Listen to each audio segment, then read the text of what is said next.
Eu sou Otmar Schneider, analista de valores imobiliários.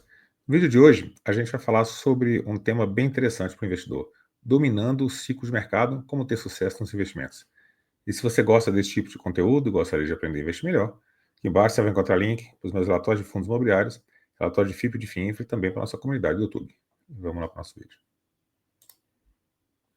Dominando o ciclo de mercado, como ter sucesso nos investimentos. Então, tem um livro que fala sobre esse tema, e é um dos livros mais lidos do mercado financeiro. E é aqui, lógico, uma indicação de livro, né, de leitura, chama Dominando o Ciclo de Mercado, do Howard Marks.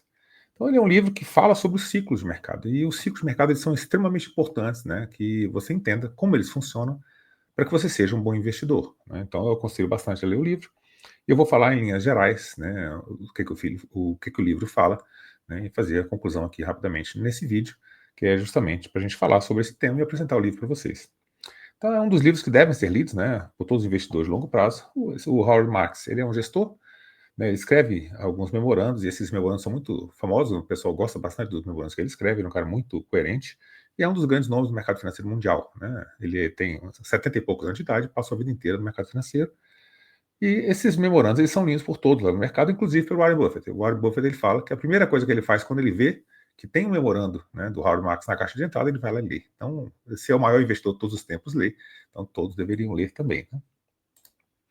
Então, ele fala um pouco dos ciclos de mercado. Então, assim, para quem ainda não conhece, o que são? Então, o mercado ele tem basicamente dois tipos de ciclo. O ciclo de alta, né, que chama de bull market, as ações estão subindo, a bolsa tem algum tempo aí que está subindo, 1 ano, 2 anos, 3 anos, 4 anos. E a gente tem também o mercado de baixa, que é o bear market, que é um movimento de queda, né, o mercado em queda. E aí a gente tem essa figurinha aqui, né, que é o touro e o urso, né, o bull e o bear. Aí o touro aqui está em verde, né? E por que que ele tem essa cor verde, né? Quando a gente fala, né, que o mercado está subindo, né, é porque o touro ele chifra a presa dele para cima, né? Então por isso que chama de bull market. E o urso, quando ele ataca, ele dá a patada para baixo, ele derruba, né? Então por isso que a gente chama o mercado de baixo de bear market, né? Então o verde simboliza que é alta, né? Esse candle de alta, e o vermelho esse candle aqui de baixa, né? A gente não faz muito essa questão da análise gráfica aqui, né? Porque a gente foca mais na questão dos fundamentos. Mas sim, né? Os gráficos eles podem ser importantes para você entender os ciclos de mercado e um bom momento de você adquirir ações. Então o Howard Marks ele fala do pêndulo, né? O que é o pêndulo? Ele vai até o final e volta, e em algum momento ele está no meio. Quando ele está no meio, o preço de mercado ele é o preço justo dos ativos, né? As pessoas estão pagando exatamente aquilo que o preço vale.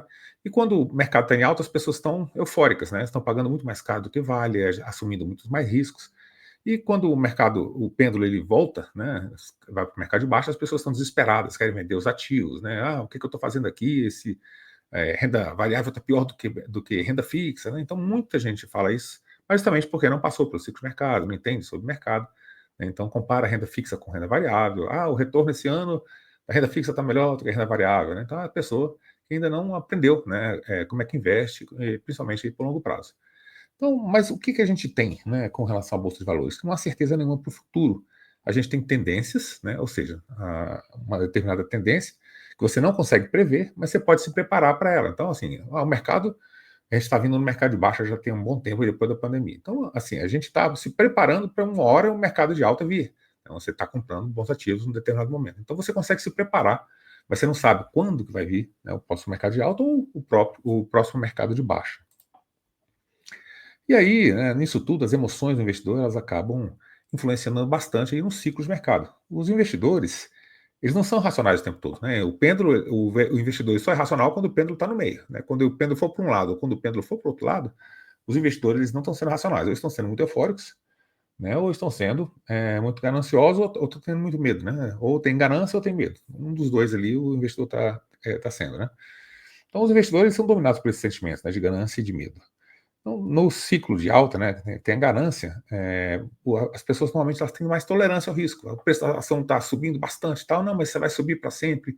Não vamos ficar de fora, não, vamos comprar, né?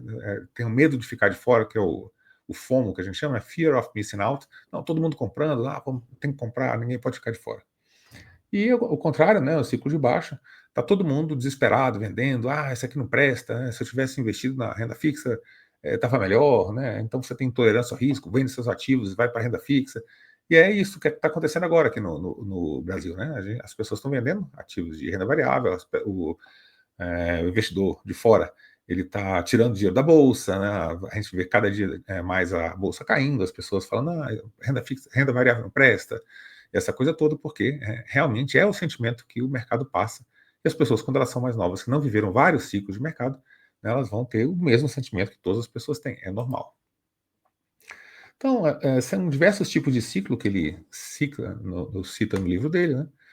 Tem o ciclo econômico e monetário, que é com intervenção estatal. Então, o Estado ele tem a política monetária, a política econômica nas mãos. Então, ele fala, eu quero baixar a taxa de juros, quero expandir a base monetária. Então, eu quero aumentar a taxa de juros, tem inflação. Então, o governo ele faz as intervenções e aí, né, você acaba influenciando ali o ciclo econômico e monetário. Então, essas intervenções, muitas pessoas criticam, outras falam que é necessário, mas realmente, às vezes, é necessário, né, a intervenção estatal e às vezes é completamente desnecessária. Então, não dá para radicalizar sendo completamente contra ou a favor, sim, tem momentos que é importante.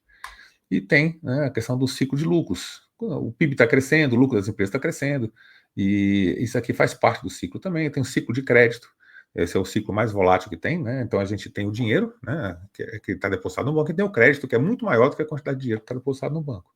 Então, quanto mais você abre crédito, né, mais você expande essa questão do ciclo para as pessoas comprarem mais, né? Então, a maioria dos políticos, eles gostam de estar nesse ciclo aqui de expansão do crédito, porque as pessoas estão vivendo mais felizes, elas estão comprando mais, mesmo que elas estejam, né, se alavancando, jogando essa dívida para frente, mas nesse momento, no momento agora, elas acabam sendo mais felizes, né? Então, esse ciclo mais volátil, né, esse ciclo de crédito, ele influencia bastante o crescimento das empresas. Por quê? Porque a empresa ela precisa de crédito para crescer. Então, se o crédito está muito caro, se a taxa de juros está muito alta, o preço do dinheiro está muito alto, elas não conseguem crescer. Então, elas ficam no outro ciclo, né?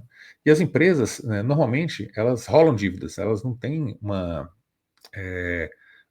quitação da dívida, né? Então, ela tem sempre lá um percentual do capital da empresa que é dívida, e essa dívida é interessante para a empresa que tem, né? Porque ela tem vantagens tributárias com relação à dívida e tal. O equity, né, que é o capital dos sócios, ele acaba sendo, precisa ser mais bem remunerado, e a dívida, normalmente, ela é mais barata.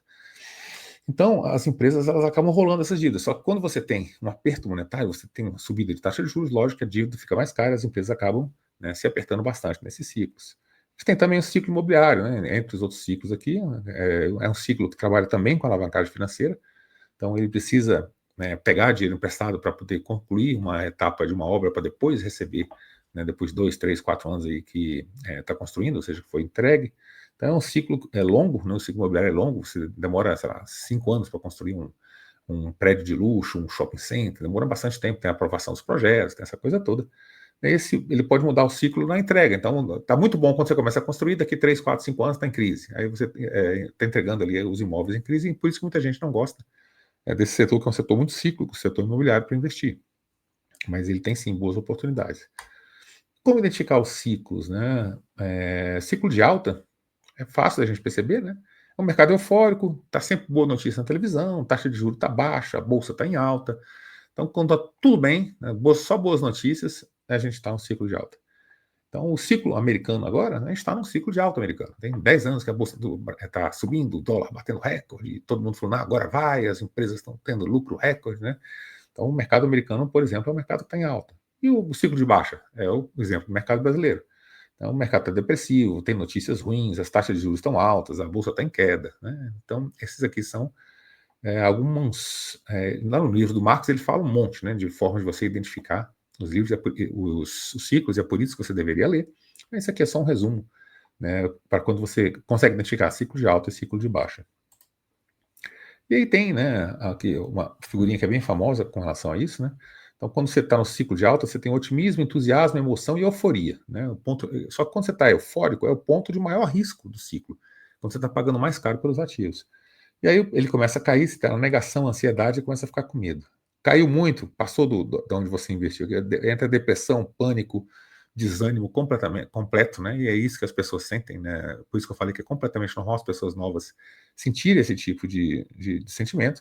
Aí depois vem o ceticismo, esperança, alívio, e chega no otimismo aqui de novo e começa tudo de novo, né? Então, esse ciclo aqui ele se repete, é um ciclo emocional, né? Que as pessoas, os investidores, eles são afetados por esse ciclo emocional. Como agir, né? Como você, como investidor, deveria agir? E contra a manada. Então, está todo mundo fazendo alguma coisa, né? Você não deveria fazer a mesma coisa que está todo mundo fazendo. Então, nos momentos de ciclo de baixa, que está todo mundo querendo vender bolsa e ir para segurança da renda fixa, taxa de juros está altíssima, então é o melhor momento para investir em renda fixa, né? É aqui que você tem que ser ganancioso e comprar ativos. Esse é o melhor momento para você comprar ativos quando está no mercado de baixa. E os momentos de ciclo de alta? Você deveria ser prudente, né? Em vez de, opa, está subindo, não posso ficar de fora. Fazer caixa, não investir só em renda variável, é importante você investir também em renda fixa. E analisar muito bem os ativos a serem adquiridos, né? Então, existem bons ativos para adquirir e ainda num preço interessante, mesmo no ciclo de alta? Sim, tem. Dá para você investir em bastante ativos, mesmo em ciclo de alta. Só que o cuidado deve ser muito maior, porque em ciclo de alta você tem um risco muito mais elevado, porque o preço dos ativos está bastante mais caro. Então, é isso que a gente tinha para o vídeo de hoje. Eu espero que vocês tenham gostado do vídeo. Gostou do vídeo? Deixa aí seu like, se inscreve no canal, deixa um comentário aqui embaixo, né? Você investe de acordo com o ciclo de mercado, né? Você consegue ir contra a manada, investir nos momentos de baixa e também, né, ser cauteloso nos momentos de alta? Me conta aqui que eu gostaria de saber. Muito obrigado por ter assistido esse vídeo e até o nosso próximo vídeo.